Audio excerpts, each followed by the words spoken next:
raposa que come uva, tem o dente degotado, homem que faz machado, já pode chamar ferreiro, nego do beiço coveiro, tem o pé aparentado. Rádio Web EO, aqui se faz, aqui se paga.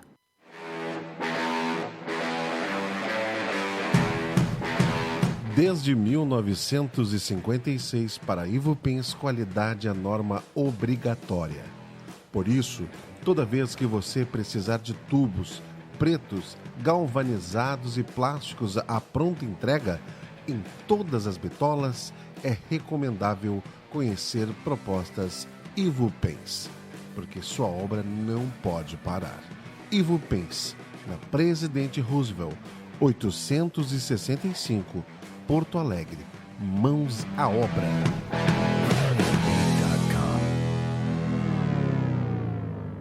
E-oh, e-oh.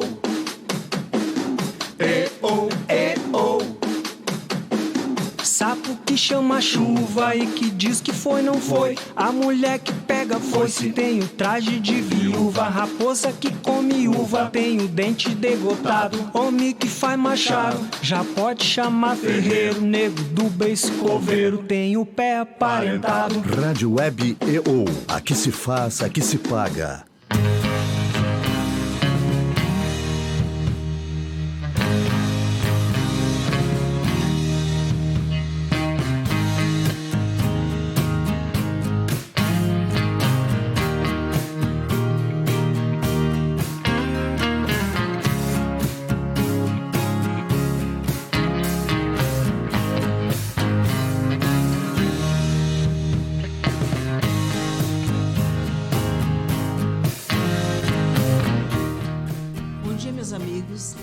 Estamos começando mais um Mimi Cultural.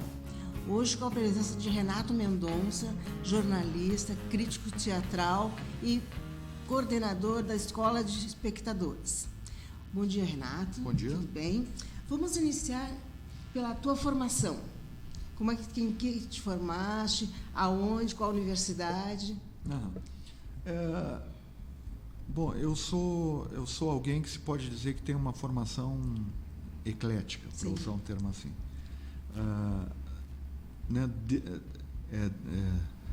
Desde a juventude eu mexia com arte, eu fazia filmes, né, Super 8 com meu irmão, fazia história em quadrinho e era músico. Sim. Né? Eu era fundador e fazia parte de uma banda de hard MPB chamada Semente, nos anos 80. Sim. Bom, paralelamente a isso, eu me formei em engenharia civil, só para tu ver. Aí, trabalhei, 2 anos em engenharia civil e decidi retornar para a área das humanas para fazer jornalismo.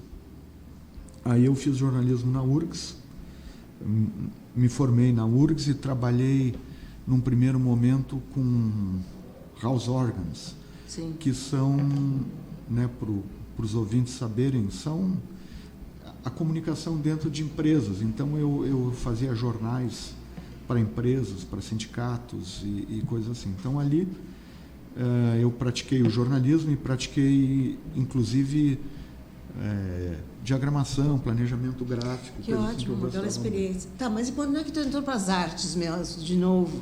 Não, eu sempre estive, porque Sim, eu sempre continuei compondo. Sim. Né? Sempre continuei compondo, ainda em 93 eu ainda fiz um show solo no Porto de Elis, com o meu repertório. E depois dali, acabei sendo convidado para trabalhar no segundo caderno da Zero Hora em 94. Aí trabalhei em 94 e 95. Aí pedi demissão. Aí em 96 me convidaram de novo para ir para Zero Hora. Daí eu fui de novo. E trabalhei até 2010, quando eu pedi demissão de novo. Como é que foi essa experiência? Foi boa, foi ótima. Uhum. Na verdade, as pessoas... A Zero Hora sofreu muito, especialmente com alguns embates políticos. Eu não vou entrar no mérito aqui, sim. Né? Até porque eu trabalhei lá, eu acho esse tipo da coisa estranha, né? de se fazer publicamente. mas, de qualquer maneira, a Zero Hora sofreu muito a imagem dela, né? Especialmente naquela campanha entre o Olívio e o Brito. Sim. Ali houve grandes problemas, né? que não sei se o jornal e a própria RBS conseguiu se recuperar em termos de imagem. Mas eu sempre trabalhei, dei o máximo que eu poderia, como eu acho que todo mundo deve dar, onde quer que trabalhe. Trabalhei com muita gente competente, né? Quer dizer, qual era a tua equipe, assim, com quem tinha formação? Mas isso é importante de dizer, né? Eu vivi com pessoas que se esforçavam muito pela cultura e para fazer bem o seu trabalho. Todo mundo tem as suas limitações onde quer que trabalhe, né? Onde quer que ela esteja, né, trabalhando, né? Dificuldades técnicas, sim, sim. Né? Dificuldades editoriais, às vezes, sim. Mas eu me orgulho muito do tempo que eu passei lá, porque havia uma exigência. Você trabalhava no Segundo Caderno na parte de teatro. Tu tinha alguma equipe ou era sozinho? Não, sozinho, claro. Sozinho. Não, nesses quase 15 anos eu fui o editor de teatro, sim, né, esse tempo todo, e fui editor de música também durante algum tempo. A coisa funciona assim, tu entende? Existem editores de área. Então tem o editor de literatura, o editor de música, o editor de teatro, o editor de artes sim, plásticas. Então, né, se faz uma reunião de pauta e fica uma briga de foice. sim, querendo aparecer o seu material. Exatamente, né? Porque todo mundo tem que defender a sua área, e é assim que funciona. E isso é mais ou menos o que a gente falou, aí entra em jogo tudo aquilo. Tem foto boa, a pauta é interessante, ela está ligada ao nosso cotidiano, não está ligada ao cotidiano, deve chamar a atenção do leitor, não deve, tem uma relevância social, tudo isso entra em jogo. Sim. E por que tu resolveste sair? Tu achou que o ciclo já estava concluído? Como é que é? É uma questão difícil. Sim, mas o ciclo estava concluído, eu acho, até porque eu fiquei pensando um dia, né? Eu sou editor de teatro há quase 15 anos. Né? Por um lado, é bom porque as pessoas já sabem quem eu sou. Eu sim, tinha sempre o cuidado de quem ia na Zero Hora, isso tu pode pegar o depoimento de qualquer pessoa. Chegava na Zero Hora, eu dizia, olha, não vem no horário tal a tal, que é o horário do baixamento. Mas se tu vier fora do horário, desse horário, e tu me avisar, eu vou te receber para um cafezinho. Não, que vou ótimo. receber para um cafezinho. Por quê? Porque o jornalista tem a obrigação de receber bem as pessoas e porque nesse cafezinho normalmente já pintava uma outra pauta. Claro. Isso era uma maneira de eu estar conversava, as pessoas adiantavam coisas. Atualizado. Não só o release, né? Não, exatamente. É a partir do contato informal que tu consegue te atualizar com o que está acontecendo e consegue ver outras pautas. Mas eu acho, né, podemos dizer que o ciclo terminou. Sim, mas a gente poderia, assim, desse ciclo, 15 anos, passou muita gente por ti, e profissionais e trabalhos. Tu te lembra de algum material assim, de teatro que tenha te surpreendido, vamos dizer? Ou tu tiver várias pautas? Várias coisas, né, Janice? Eu acompanhei, por exemplo, uma época que havia o Festival de Teatro de Rua, aqui nos anos 90 ainda. Eu acompanhei o início do Porto Alegre em Cena. Isso é importante. Né? Inclusive o primeiro ano, que eu acho que o segundo ano, eu trabalhei na equipe do Porto Alegre em Cena. E foi muito interessante, naquele período que eu não estava trabalhando na Zero Hora. Então foi interessante porque eu cobri o festival, mas depois eu estive na equipe do festival. Uma coisa que eu não, mas vejo... Só deixa eu te dizer, né, só para concluir a pergunta. Eu vi muita coisa, eu vi grupos surgindo, eu vi grupos terminando, eu vi muita coisa. E eu vi também, só para complementar a parte jornalística, eu vi a relação entre a imprensa e os artistas melhorando muito. Sim. Melhorando muito. Né? Qual seria esse diferencial? Nos anos 90, as pessoas levavam releases manuscritos para o jornal. Meu Deus. Né? Fotos muito ruins. Uhum. Nesse meio tempo surgiram empresas de divulgação, né? Surgiram vários cursos de produção, né? Se consolidaram vários fotógrafos e nos últimos tempos pessoas que fazem vídeos, fazem teasers para os espetáculos, isso tudo melhorou muito. Sim. A gente não pode dizer que as coisas não melhoraram. Melhoraram e melhoraram muito. Né? Mas é isso. Quanto à equipe, não. Tu entende? Sim, normalmente era um trabalho solitário. Era eu e se fosse o caso, se não desse, porque às vezes eu tinha que fazer alguma matéria especial e eu acabava fazendo vários tipos de matéria, não ficava só no teatro. Aí tu mandava um repórter, uma coisa assim, mas isso do jornalismo a gente pode falar um dia só sobre isso aqui. Mas vamos conversando. Né, mas eu cheguei e disse que terminou o ciclo, e daí assim que eu saí, daí eu entrei na pós-graduação em artes cênicas da URGS, porque eu achei que eu deveria fortalecer a minha parte teórica relacionada, né, com as artes cênicas, e também me apresentar para a comunidade do teatro e da dança e artística como uma outra pessoa que não fosse o Renato da Zero Hora. Porque tu acaba sendo conhecido não como o Renato Mendonça, tu é o Renato da Zero Hora, entende? Então isso me incomodava também, uma despersonalização, né? Porque como eu estava associado a um grande veículo de imprensa, aquilo acabava também associando as características da empresa a mim. Sim, Né? Que era um então funcionário. eu não sou o Renato da Zero Hora, eu sou o Renato Mendonça, Sim. né? Que eventualmente esteve na Zero Hora.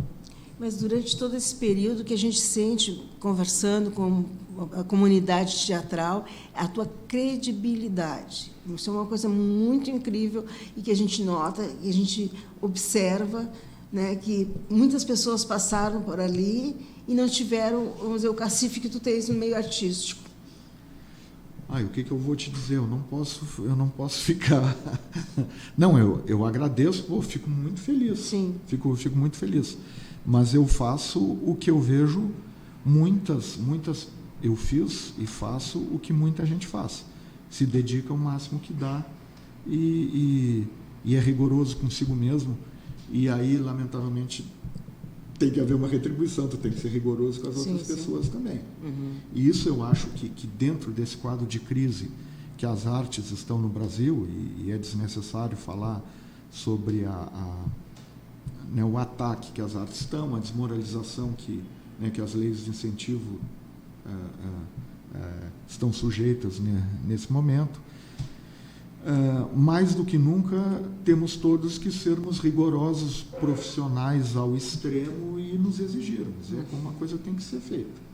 Pois é. E essa conjuntura atual, como está se refletindo, por exemplo, na Lei Rouanet, que é uma lei importante para a classe artística, para as comunidades, e como é que fica? Como é que está atualmente? Em 94... Né, tu vê como as coisas são. Em 94, a Lei de Incentivo à Cultura, a LIC, aqui no Rio Grande do Sul, foi uma das pioneiras no Brasil. O Estado foi um dos pioneiros. Sim. E havia uma série de encontros, inclusive promovidos aqui, que traziam pessoas, inclusive do exterior. E a Zero Hora tinha a capa de sábado, quem fazia era eu, sempre relacionada com lei de incentivo à cultura. Interessante. Porque aquilo era importante naquele momento. Eu entrevistei várias pessoas que vinham do Canadá e que vinham de outros lugares, e todos eram unânimes em dizer que a lei de incentivo à cultura com a renúncia fiscal era um primeiro passo para ter um papel pedagógico junto aos empresários, para que eles depois investissem diretamente, a fundo perdido, na cultura. Na cultura. Tu acha que isso aconteceu no Brasil? Não aconteceu tranquilamente. Não, tu entende? Um retrocesso, inclusive. Né? Não, é que os empresários acabaram, pela cultura capitalista, por um capitalismo incipiente, que a gente, e talvez até se possa usar o termo predatório em alguns setores que a gente tem no Brasil, eles acabaram encarando a renúncia fiscal como uma vantagem a mais, quando na verdade não deveria ser. Eles deveriam ver que é bom investir na cultura e, além da lei de incentivo, eles investirem diretamente. Eles deveriam encarar o marketing cultural como um bom negócio, que eles deveriam colocar dinheiro. Não aconteceu. Mas nisso tudo, essas pessoas que vinham do exterior diziam, olha, tem que ajustar a lei. Tu entende? A lei não pode ficar parada no tempo. E eu acho que isso foi um grande erro que se teve. De repente, as leis pararam no tempo. Não foram sendo atualizadas. Elas foram sendo atualizadas quando acontecia um ou outro escândalo. Sim. Então, né, acho que a Lei Rouanet, por exemplo, né, e agora chegando à Lei Rouanet, é uma é um dos recursos, assim, digamos, de verba pública, até porque é uma renúncia fiscal, mais transparentes. Tu abre a Lei Rouanet, tu enxerga quem recebe o dinheiro, aonde é que é usada, tudo ali. Né? Qual é o empresário que mostra isso? Descrédito atual. Não, qual é o empresário que mostra isso? Não tem. Né? Não, o cara não mostra. Mas o produtor, o projeto está ali. O que acontece eu não sei. Tu entende? Alguma coisa acontece. Isso aí seria bom de ver. Mas acontece normalmente com projetos grandes. Eu participei de projetos da Lei Rouanet que era muito ajustado. Muito. Tu tinha que, tu pegava o avião, tu tinha que fotografar o ticket de embarque, qualquer refeição que tu fazia, tu tinha que colocar, como tem que ser. Então, eu sempre fiquei pensando como é que se pode lograr a fiscalização. Aí é outro tipo de problema. Não, existe em tudo que é campo também, né? O lograr. Sim. Né? Não seria só a Lei Rouanet, seria tudo na vida. Que Sim. Tem sempre um espaço X que os meliantes ocupam. Mas eu acho que a lei até agora melhorou. Né? Quer dizer, né? É difícil eu falar isso, porque dentro desse clima de radicalização política, se tu diz que que a lei, né, Rouanet melhorou, né, durante o governo do Bolsonaro, vamos dizer que tu é de direita. Mas algumas coisas que já vinham sendo estudadas há muito tempo. Como, por exemplo? A descentralização dos recursos no eixo Rio-São Paulo. Isso é importante. E mudar o teto, de alguma maneira, para evitar esses megaprojetos. Então, né, aqueles musicais, aquele tipo de coisa, bom, vamos ver como é que a gente vai fazer. Agora, né, é o que eu te falo, tem que ir ajustando. Tem que ir ajustando.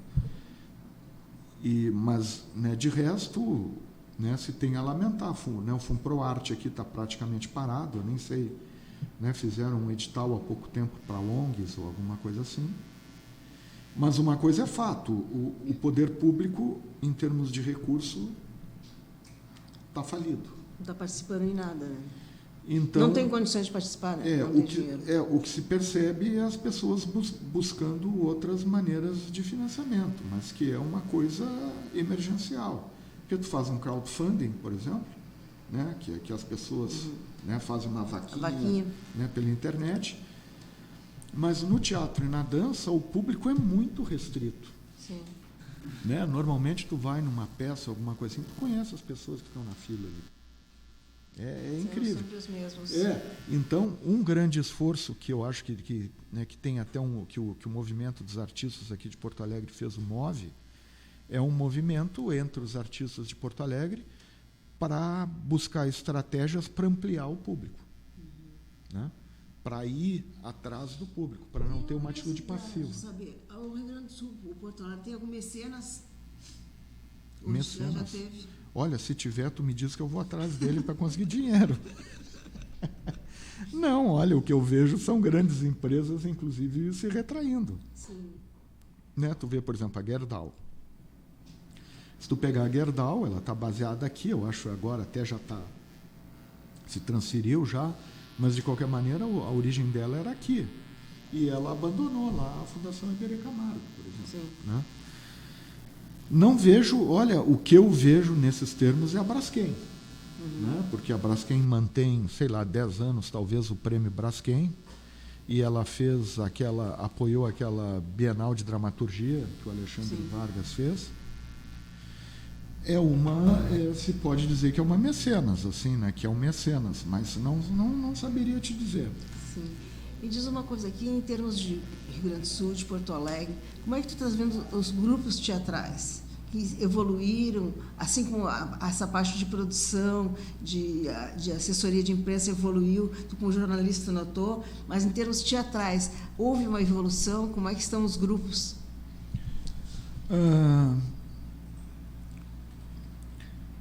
Como é que eu vou te dizer? É uma situação estranha, porque tu te defronta com vários problemas, talvez bem graves, né? Um deles, falta de sala, né? Se tu pegar o Teatro de Câmara, está fechado há muito tempo, né? Um teatro que fica localizado na Cidade Baixa, que é um lugar que no final de semana tem dezenas de milhares de pessoas, um lugar nobre em termos de público. Então tu vê isso, tu vê que dificuldade de sala, a dificuldade de renovar o público, né? Porque tu está frente a possibilidades de entretenimento as mais diversas, né? Como net e essas outras coisas, seriados e coisas assim. Tu vê também uma falta de atrativo em si, porque as pessoas te pedem convite para ir numa peça que pagariam R$20, depois elas sentam no bar e tomam um latão de Skol, que é uma cerveja horrível, né? E os caras tomam 2 latões daquele, já daria o ingresso. Sim.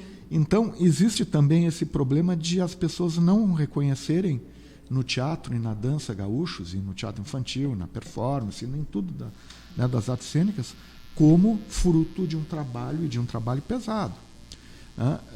Que mais que eu posso te dizer? Os grupos não estão capitalizados, está difícil, as leis de incentivo se encolheram, as empresas estatais, que eram uma fonte privilegiada de recursos, também refluíram, né, fecharam as torneiras de patrocínio. Então existem todos esses problemas. Aí eu vou te dizer, como é que tu pode ser ambicioso esteticamente frente a tantos problemas, né? Então, por exemplo, como é que tu pode ensaiar um espetáculo? Porque para tu ter um resultado estético, tu tem que ter lugar, tu tem que ter tempo, tu tem que ter disponibilidade dos atores, tu tem que ter dinheiro, tu tem que ter público, tu tem que ter sala, tu tem que ter reconhecimento da mídia. Tu já viste a quantidade de coisas envolvidas? Sim. Exatamente.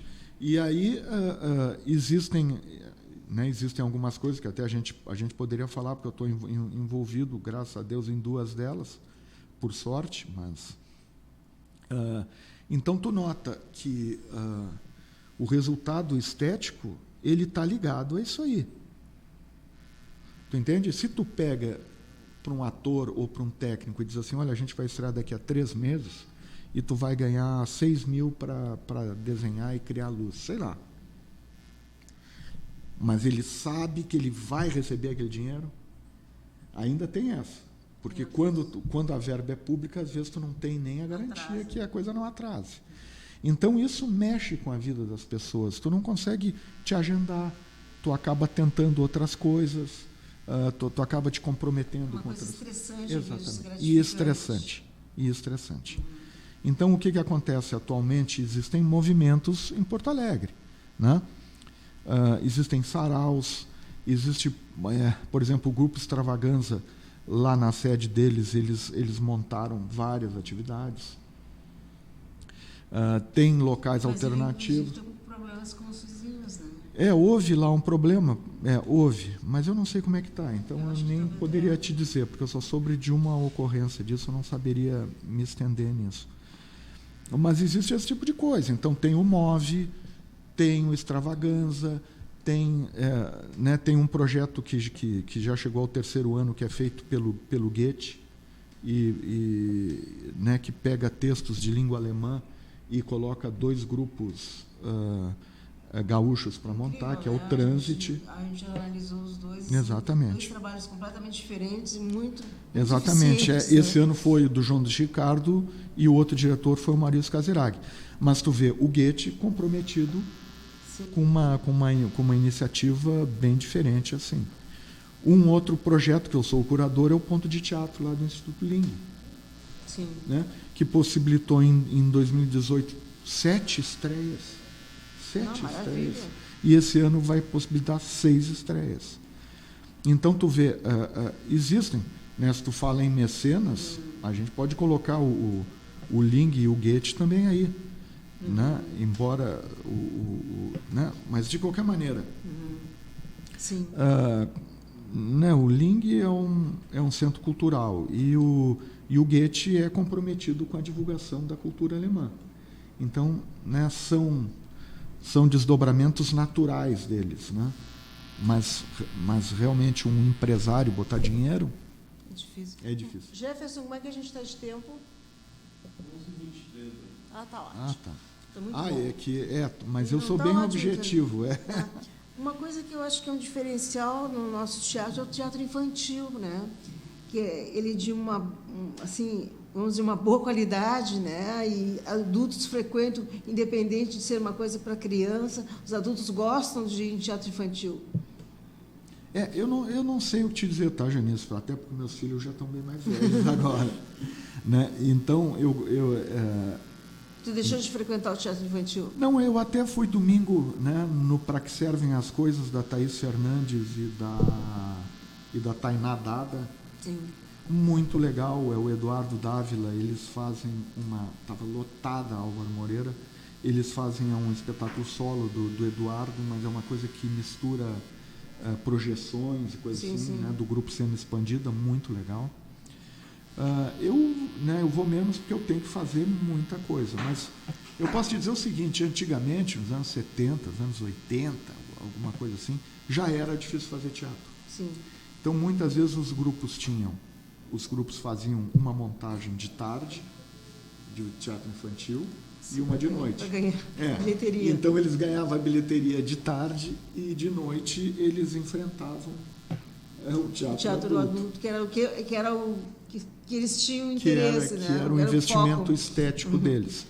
Não sei como é que está isso agora, tu entende? Mas existem várias pessoas talentosas. Me lembro agora do Paulo Guerra com o Mistério das Caixas, que eu não consegui ver, mas eu tenho que ver. Existe muita gente fazendo bom teatro. Bom teatro. Muita gente. Agora, existem essas questões do espaço público, do financiamento, né, das salas de ensaio. Uma outra coisa que é muito importante, Usina das Artes. Acabou dando todo aquele problema lá na usina, os grupos foram desalojados de lá e levados para uma ex-escola que fica ali na Santa Terezinha, num lugar, digamos assim, perto ali da Vila Planetário, né? Só tenho elogio para os moradores da Vila Planetário, mas é um lugar conhecido como de algum risco. Sei lá se eu não estou ofendendo as pessoas, mas um lugar eu já fui lá, tu entende? Tem que botar pelo menos lâmpada, tem que arrumar o lugar. Mas não tem infraestrutura. Não, tu tem que arrumar. Tu tem que botar luz no banheiro, tu tem que reformar as coisas, não se tem dinheiro. Agora, tu ser colocado lá é uma coisa constrangedora. E agora, em agosto, os grupos vão fazer uma espécie de um festival com todos os grupos que estão hospedados lá. Sim. E vai ser muito legal. Que aí tem performance, tem teatro infantil, tem muita coisa. Isso certamente vai aparecer nas redes sociais, que é o festival. Exatamente, que é da Casa Terezinha. É KZA Terezinha, que é o nome que eles deram à Usina das Artes lá. Então, eles estão se mexendo e estão propondo coisas novas, inclusive para ganhar espaço na mídia. Né? Eles estão muito legal também. Mas tu vê, é sempre uma luta, né? Sempre. E quem seria o público do teatro? Tu consegue perceber, assim, da tua experiência, quem é o público do teatro em Porto Alegre? Tchê, eu vou ter que te parodiar, porque até tem um quadro aqui da capa do Abbey Road dos Beatles. Uma vez os caras perguntaram pro John Lennon, numa entrevista coletiva, perguntaram para ele assim, mas o que que os Beatles têm que, né, que faz eles tão bem-sucedidos assim? Aí o John Lennon disse assim, olha, se eu soubesse, eu contratava 4 pessoas e botava elas para trabalharem para mim. Então isso é uma coisa meio assim, tu entende? É difícil tu dizer. Alguns espetáculos dão certo, e tu não esperava que eles dessem tão certo. Outros espetáculos tu não bota fé e eles são grandes sucessos de público. Agora, o público daqui, isso é uma coisa, por exemplo, que a Débora Finocchiaro, que está em cartaz lá no Instituto Ling, sexta às 20 horas e sábado às 18, com o Diário Secreto de uma secretária bilíngue dentro do ponto de teatro. Ela faz, depois de cada apresentação, ela dá uma espécie de uma pequena pesquisa para saber o perfil de quem vai ao teatro. Sim. Né? Mesmo isso... Se bem que o Ling é diferenciado, né? Não, mas ela faz em isso outros locais. desde, pois é vizinha, ela faz isso desde Por isso 93. Que ela é o quê, né? Ela tem uma preocupação com essa parte também. Né? Então, não, eu não sei te dizer. Né? Eu sei que muita gente é ligada, por exemplo, ao DAD ou ao ERGS, que são, né, as maiores universidades aqui perto de Porto Alegre. Tem outros que são amigos dos grupos. Sim. E coisas assim, mas eu não saberia te dizer. Né? Certamente esse é um dos desafios para tu poder definir estratégias para conquistar mais público. Né? Todo mundo sabe da dificuldade. Tu tem que saber como é que o cara vai para o teatro. Tem que saber. Né? Tu entende? Havia tempo, por exemplo, né, um tempo que tu ia no teatro e tu perguntava se a bilheteria recebia cartão de crédito e o cara dizia que não. Tem muita gente que não anda com dinheiro na rua. Sim, sim. Eu tenho R$2 na carteira. Sim. Entende? Porque eu só uso... Cartão de crédito. Né, cara? Então, até isso tu tem que te preocupar. Tu tem que te preocupar com a sala. Se ela tem cheiro de mofo, se ela não tem. Né? Tu entende? Tu tem que saber se tem estacionamento, se não tem. Então, né, tu vai em certas salas, aí de repente sai uma notícia no jornal de que um carro foi assaltado lá, que estouraram o para-brisa, e fizeram o troço, tu não vai mais. Tá. Entende? Tu vai lá para ajudar o cara. Claro que o Uber facilitou. Sim. Porque daí essa questão de segurança... A saída. Exatamente. A saída Exatamente. Isso que era crítico, isso foi vencido. Mas tem que aproveitar. Sim. Né? Diz uma coisa, vamos falar sobre a escola de espectadores. Como é que surgiu a ideia? Tu já tinha notícia de outros lugares fazerem? Ou surgiu da tua cabeça? Não. Isso aí aconteceu quando eu estava fazendo mestrado lá na URGS. Então, claro, como era ex-jornalista da Zero Hora, eu cuidava de uma parte de entrevistas, assim, também, Sim. porque tem uma revista eletrônica, eu resolvi fazer uma entrevista com o Dubate, que é um pesquisador argentino, que criou a Escola de Espectadores em Buenos Aires. Aí eu entrevistei ele, fiquei sabendo, eu fiquei fascinado por aquela ideia. Aí eu estava, eu acho, num júri do Açorianos, e eu falei para o Breno Ketzer, que era o coordenador de artes cênicas da prefeitura, e ele também tinha essa ideia de fazer alguma coisa ligada com formação de plateia. E aí eu falei lá na URGS, não houve ressonância, talvez porque aquilo não calhasse com o ambiente acadêmico, não sei. E daí um dia o Breno veio para mim e disse, pô, tu não quer ser o coordenador da escola em 2013? Aí eu disse assim, mas claro, isso é o nosso grande lance. E aí a gente começou, né, primeiramente ligado à prefeitura, isso aí foi até, sei lá, 2 anos ou 3 anos atrás, quando começou essa nova mandato da prefeitura, daí a Escola de Espectadores saiu. Então, eu agradeço muito ao Breno Ketzer, que é uma pessoa muito importante, né, de várias maneiras para as artes cênicas de de Porto Alegre, e especialmente para a Escola de Espectadores. E aí a gente foi, né, como o próprio Dubat fala, a cara da Escola de Espectadores é a cara do coordenador, né? Mas a gente foi formatando a escola ao longo desses, quantos anos? 6 anos. É muita coisa. Então, a gente foi alterando a escola, né, que é pioneira no Brasil, a gente foi alterando e chegamos a 2010, né, melhorando e olhando o futuro até de uma maneira positiva. Sim. Né? A ideia qual é? A gente assiste a espetáculos que estão em cartaz em Porto Alegre, e a gente se reúne normalmente de 15 em 15 dias para discutir esses espetáculos na companhia, né, e dos artistas. Né? Então, isso é bom para os alunos e é bom para os artistas também. Todos eles são unânimes em dizer que é inestimável esse retorno que eles recebem ouvindo a opinião de alunos com mais diferenciado perfil. Porque normalmente eles ouvem dos amigos. Né? Sim, sim. Então, fica meio comprometido da coisa. Exatamente. Ou então dos inimigos, que também estão comprometidos.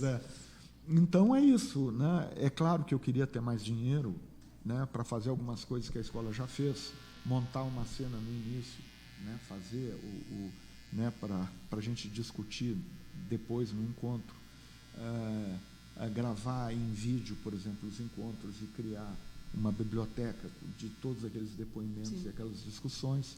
Isso eu acho que a gente vai conseguir em 2020. Ótimo. Né? Mas isso é um crescimento da escola também, que está se mantendo e bem ao longo de um período muito difícil para a cultura no Brasil.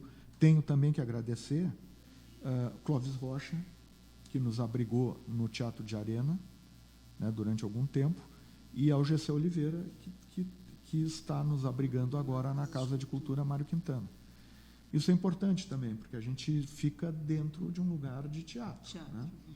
E é isso. Então, né, quem quiser participar da Escola de Espectadores, não há pré-requisito. As atividades são todas gratuitas. A gente, inclusive, consegue, né, parcerias incríveis, como do SESC, parcerias como do Ponto de Teatro do Instituto Ling, parcerias como do Porto Alegre em Cena, que eles nos oferecem ingressos para alguns espetáculos. Atualmente, quantos participam da escola? Depende, né, Janice? Né? Quando tu vai à aula... Flutua. Não, flutua. E tem que ser assim. Né? Atualmente está por volta de 30, eu diria, entre 30 e 35. E, né, também tem que ver, porque não pode ser muita gente na aula, Sim. que é para todo mundo participar. E é isso, né? Eu sempre digo a algumas pessoas que se formam na escola, né? O nome Escola de Espectadores é uma coisa tão formal e coisa assim. Não, é para a gente discutir. Só para a gente discutir. Mas tem gente que fica durante algum tempo, se afasta, Sim, depois volta. Uhum. O meu ideal era as pessoas se manterem ligadas, assim, por exemplo, assistir a um espetáculo. Assistiu Tocar Paraíso, do João de Ricardo. Sim. Porra, essa peça foi muito boa. Quero ver o que o João de Ricardo tem para dizer. E aí, ter a liberdade de ir lá na Escola de Espectadores e participar. Entende? Ser um participante flutuante, assim, quando gostar do espetáculo, ir. Né? Manter algum tipo de vínculo. Mas isso, vamos ver se a gente consegue um dia. E tu estás com outro projeto que é de crítica teatral, tu está montando um projeto, é isso? São ideias que eu tive, tá? Então, por exemplo, lá no Ponto de Teatro do Instituto Ling, eu coordeno uma oficina gratuita de crítica teatral, dentro desse espírito de que é um passo adiante na formação e na qualificação do espectador. Ele manifestar a opinião dele, ele colocar no papel as reflexões. E conseguir se estruturar, exatamente, verbalizar. Isso pode ser treinado, isso pode ser desenvolvido. Sim. Né? Tu entende? Ninguém vai ser um monstro, né? Sei lá. Mas tu consegue ter disciplina, tu consegue discutir com os teus colegas, tu consegue. Né? Isso aí também a gente vai fazer na Escola de Espectadores, agora durante esse evento lá na Casa Terezinha, na Usina das Artes, isso nós vamos falar na próxima aula. Né? A próxima aula é dia 27, pode ser, né, de julho. A gente vai discutir o espetáculo Diário Secreto de uma Secretária Bilíngue, das 10 ao meio-dia, na Sala Carlos Carvalho, lá da Casa de Cultura Mário Quintana. Convido todo mundo a ir lá para conhecer a escola. Como eu falei, é gratuito, não há pré-requisito nenhum. Então é isso. Daí os alunos da Escola de Espectadores que quiserem vão assistir a algum daqueles espetáculos e a gente vai trabalhar para criar textos críticos sobre aquilo ali. Então isso é mais uma perna, é mais um viés que a gente explora. E tu vê, é o trabalho que eu acho que eu faço, né? Quando eu era jornalista, eu achava que uma matéria boa podia atrair espectadores. E aquilo, para mim, era uma maneira. Aquilo era uma maneira de batalhar pelo campo cultural, pela área da cultura, exatamente. Agora eu não sou mais jornalista, pelo menos na imprensa convencional, mas esses trabalhos que eu faço, né, de curadoria do LING, de ser coordenador de oficinas críticas lá e na Escola de Espectadores e a própria Escola de Espectadores, eu acho que são formas de eu fazer a minha parte para fortalecer a cultura, especialmente na formação e na qualificação do público. Jefferson, como é que nós estamos de horário? 39. Ah, tá. Então nós podemos falar um pouco sobre o teatro no Brasil, que a gente não conversou. Qual é o diferencial do teatro do Rio Grande do Sul para o teatro do Brasil? Se existe realmente essa diferença? Isso vai ser difícil eu te falar, tá, Janice? Porque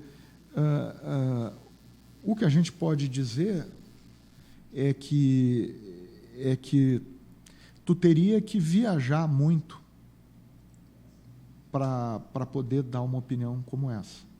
Tu entende? Porque as peças que vêm aqui, por exemplo, né, tu vai perceber que não vêm tantas peças como vinham antes. Não vem. Né, do resto do Brasil. Várias peças não está tendo esse. Até vai ter uma que parece que é boa agora com o Lázaro Ramos e a Topo da Montanha. Exatamente, que vai estar no Teatro São Pedro esse final de semana. 19, 20, 21. Isso. Mas a oportunidade para isso é durante os festivais. Sim. Né? Então, né, se tu consegue o feito de entrar, né, de ser convidado para visitar um festival, para ir como crítico ou como jornalista para um outro festival, é uma coisa importante. Mas se tu não consegue, né, tu fica ilhado, tu fica na dependência do que vem para cá, né? E grandes espetáculos não vêm para cá, né? Não, isso aí. Essa estrutura de teatro é muito precária, né? Não, é o seguinte, tu entende? Não, até tem. Se tu pega o Bourbon Country ou tu pega o Teatro do SESI, são espetáculos para trazer encenações internacionais, como já vieram, durante Porto Alegre em Cena. Mas eles vêm durante Porto Alegre em Cena. E os próprios espetáculos, quando são muito grandes também, eles não vêm só para Porto Alegre. Né? Então, eles fazem todo um percurso para valer a pena. Viaja dentro de Jamantas e tudo aquilo, quando é um espetáculo grande, né? Então, eles fazem, né, percursos, começam lá num festival de São Paulo, passam por de Curitiba, não sei o que, eles articulam esse tipo de coisa. Agora, tem que ter público, ou então tem que ter dinheiro, né, para trazer o espetáculo.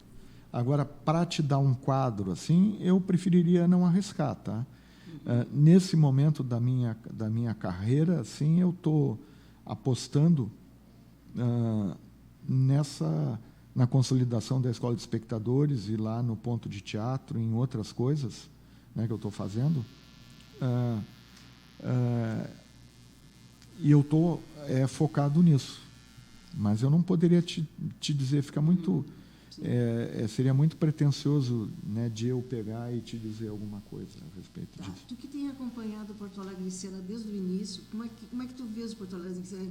Em que pé está? Se evoluiu, não evoluiu? Ele sofre dos mesmos problemas que o resto da cultura, né? Houve várias... como é que eu vou te dizer? O financiamento não é mais o que era antes.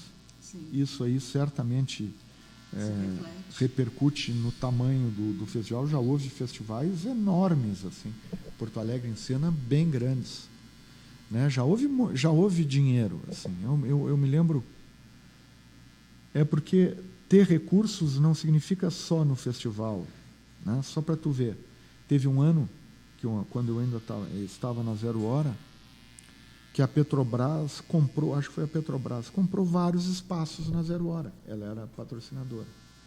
Então ela disse, então ela era financiada. exatamente. Daí ela chegou e disse: olha, eu quero, sei lá, eu vou usar um número aleatório. Sim. 4, sei lá, 6 capas, 2 centrais, 4 não sei, uma coisa assim.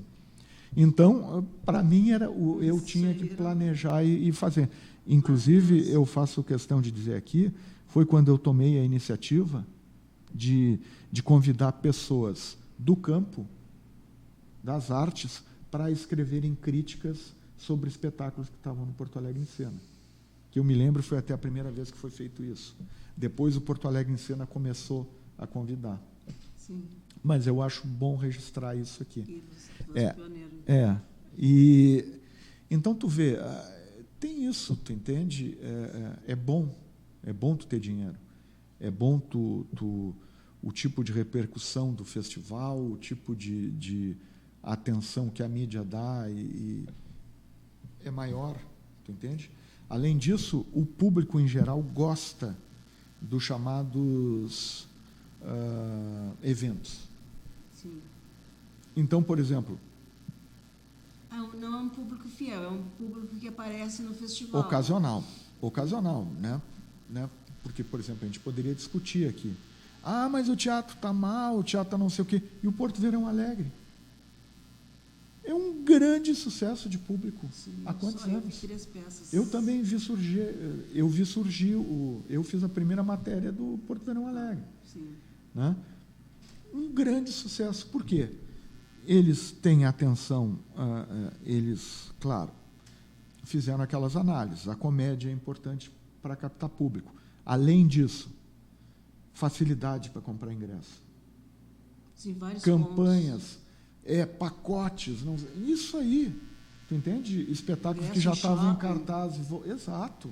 Tu entende? Então, tu vê o Beretta, o Castiel.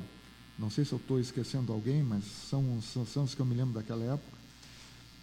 Eles sempre tiveram essa visão, além de artistas, eles têm essa visão de produção, que eu acho que é algo que está se manifestando agora, de maneira mais acentuada, quando os artistas de Porto Alegre criaram o MOVE, que é pensar no palco, mas pensar também na plateia.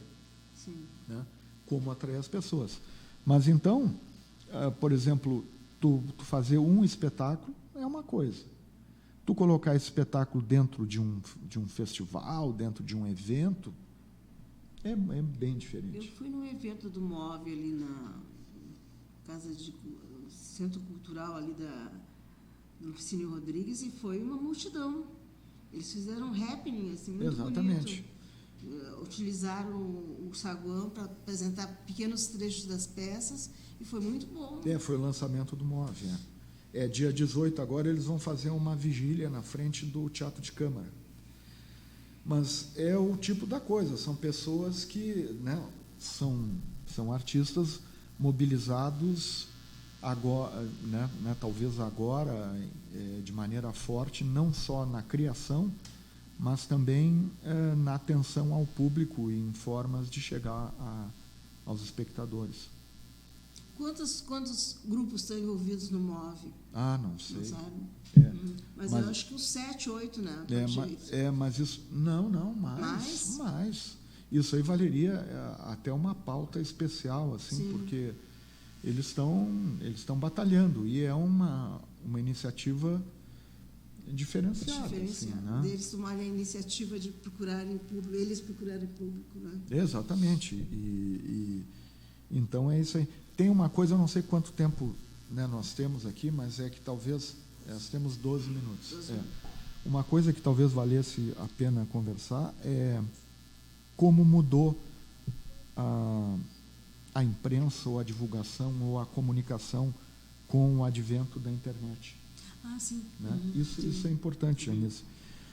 Antigamente, inclusive, a pessoa do crítico era muito valorizada no jornal como alguém que poderia influenciar na formação de público, alguma coisa assim. A partir dos anos 90, com as mudanças que houve na imprensa, a figura do crítico mudou muito e praticamente desapareceu. Aqui em Porto Alegre a gente tem, especialmente o Antônio Wolff no Jornal do Comércio, né? Mas os outros comentários na imprensa escrita são ocasionais. Sim. Mas o fato é que a gente tem que prestar muita atenção no que está acontecendo. Antigamente, a imprensa escrita ela tinha um alcance, ou ela ainda tem um alcance horizontal. Então, num jornal, sai uma matéria e todo mundo que abrir o jornal vai acabar dando de cara com aquela matéria. Se tiver uma foto boa, se tiver um título bom, se tiver alguma coisa que chame a atenção, ela vai acabar lendo. Né? O que aconteceu? Atualmente, com a internet, a comunicação ficou mais vertical. Então, tu pega ali, tu acaba falando com os teus 25 seguidores do Facebook ou Sim. do Instagram. Então, tu te ilude, né, de alguma maneira, eu vou usar a palavra ilude, porque tu acha que tu tem na mão uma ferramenta de comunicação revolucionária e emancipadora, agora nós vamos, né, derrotar a mídia tradicional, não sei o quê. Colocar a postagem ali não significa que tu vai atingir o público. Tu vai atingir os teus 25, se tu botar dinheiro no Facebook, tu vai atingir, né, tu vai definir alguma coisa, não é garantido. Então, o que acontece é que, no momento, as pessoas se encantaram com essa democratização do acesso ao meio de produção, comunicação, Sim.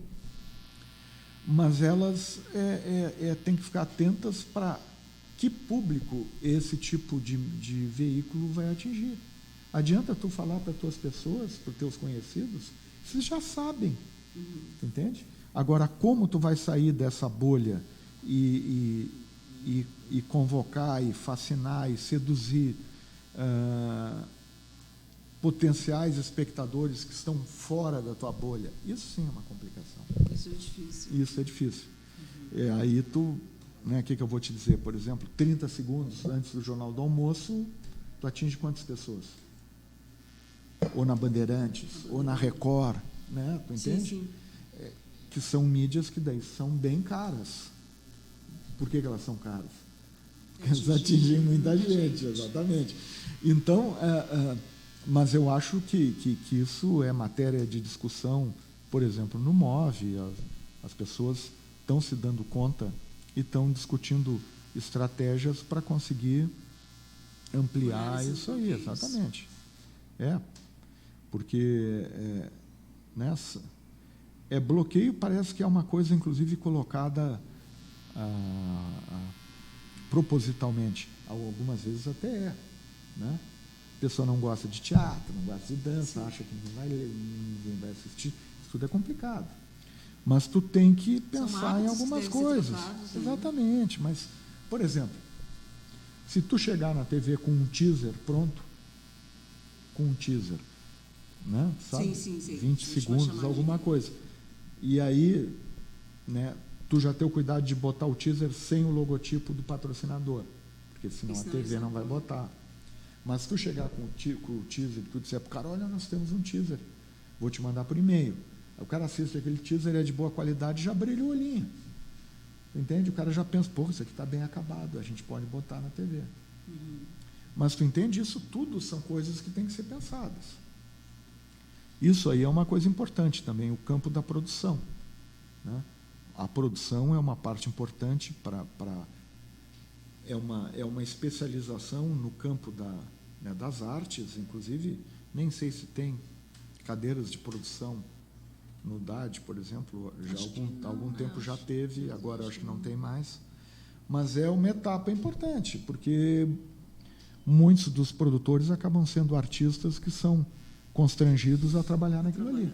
Porque alguém precisa fazer. Exatamente. Mas não estão capacitados para fazer. Não, alguns até são bem capacitados nisso. Que bom. Alguns são bem capacitados. Mas tu vê que eles foram forjados, sei lá, ao longo do tempo. Sim. Não é uma preparação, né? Não é. Renato, tu terias mais alguma coisa para dizer? Estamos chegando aos finalmente. Não, eu acho que é muito interessante um programa como esse também. Agradeço o convite. Acho que eu queria até fazer uma reflexão meio provocadora. Acho que todos nós somos tentados a falar em resistência. Né? Sim. Eu acho a palavra resistência um pouco inadequada, porque a resistência parece que tu assume uma posição defensiva contra um ataque. E eu acho que até existem ataques desde sempre. Sim. Né? Desde sempre. Às vezes mais, às vezes menos. Às vezes é um troglodita que está no poder, às vezes é um censor idiota. Né? Existem muitos problemas. Mas eu acho que não se pode assumir uma posição de resistência passiva. Tu tem que ser propositivo. Tu tem que te opor a uma coisa que está acontecendo. E a gente se opõe a coisas que estão acontecendo com ações. Sim. Né? Como essas que eu falei, como o Trânsito do Goethe, como o Ponto de Teatro do Ling, como a Escola de Espectadores, como o MOVE, como o pessoal da Casa Terezinha. Quem mais? Deixa eu ver. A gente falou de algumas iniciativas. Tu entende? Isso. Tendo ideias, sendo rigoroso, sendo profissional e fazendo aquilo com o coração aberto, porque as pessoas percebem quando o coração não está aberto. É isso que tem que ser feito. Mas tem que ser rigoroso. Consigo para poder prestar um serviço bom para as pessoas e atraí-las para a tua ideia. Eu agradeço, Renato, a tua participação no nosso programa e na próxima terça-feira estaremos falando sobre Jornada Lésbica Feminista, falando sobre lesbilidade. Estarão presentes Carol Bastos, da Liga Brasileira de Lésbicas, Eloá Coelho, da Rede Sapatá e Samanta, do Coletivo Virgínias.